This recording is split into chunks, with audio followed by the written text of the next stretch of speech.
You've heard that buying a home can be stressful, but maybe you've also heard of people with a great experience. What's the difference? How do you do it? We're going to talk about that today.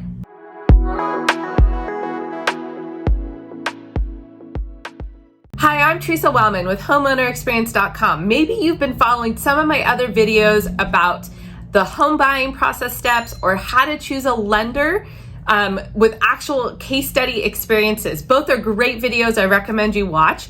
But today I'm going to cover more detail on the do's and don'ts of the preparation process to make sure that you don't add stress to the process. Mortgage rates have been fluctuating a lot lately, and I totally get it. You want to shop the rate, but there is a proper order to do that so that you don't cause friction in the home buying process and even worse, stress. Because stress can create mistakes, and you don't want to make mistakes when you're buying one of the biggest investments in probably your lifetime. Okay, so stay tuned in this video for three main areas: an overview of the correct home buying process steps, tips to shop your rate without any added stress, and understanding the buying steps in detail once you're in escrow to avoid any extra stress. Okay, so let's get started. Correct buying steps you've maybe seen a little bit in my home buying process video, which I'll link in this video description. But first is research the home buying process just to get a feel for it. I hope that's why you're watching this video. And then understand your local market. I've got some market updates for that reference as well. Second is take a serious look at your personal finances. Do you have the money to afford this? Are you ready to commit to buying a home? And the third is, where do you want to live and what can you afford? Now you've got to get pre-approved and really start looking for a lender and an agent to be on your team to guide you through that process. And then you start the home shopping, right? So tips to shop your rate. Once you are getting pre-approved, I want you to talk to at least 2 or 3 lenders, probably 3 or 4 maybe actually. From that list, get it down to 2 that you really like and you feel have great programs for you. You want to always have options. The key here is something I've seen a lot of home buyers do is they go and scramble for lenders and rates once they're in contract on a property. That's a total given for causing stress in the home process. I want you to avoid that, right? That's the point of this video. So what I want you to do first is before you write an offer on a property, you've narrowed your home lender list down to 2 people. Reach out to those 2 people right before you're getting putting the contract together with your agent and ask what their rate are that day. Then make your choice on who you're going to move forward with. It's really important that the letter that you submit with your offer is from the actual lender you're going to stick with for many reasons. So we'll go into that. So why would you do that? Why would you pick that lender first? Well, first, you want to eliminate any stress or friction throughout the process, right? The buyer's agent is going to reach out to your lender and understand the timelines for that bank. They're going to put those timelines in your contract. So if you're going to switch lenders once you're in contract, those timelines might not match. Now, and this is a contract. You're putting earnest money, probably 3% money down, and that is a lot of money to put at risk. So definitely don't go switching things around once you're in contract. You want your buyer's agent and lender to be ready to process on the current timeline. Secondly, is a listing agent is going to call the lender once you've submitted an offer and check in with them. They're going to build some rapport and some communication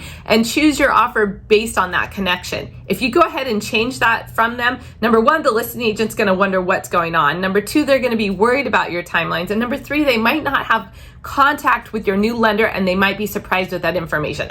All of that is bad and causes friction. So definitely don't do that. I know buyers don't necessarily see that happening, but the agents do. And I'm giving you advice from the inside right now. Avoid that stress. Definitely shop rates, but before you write your contract. And you don't want to burn bridges with lenders either, right? Be respectful of their time and expertise and write an offer with their terms and their contact information. And then if they have talked to a buyer's agent, a listing agent, they know you've made an offer. Don't go switching it on them after that point. That's just not respectful of their expertise and time.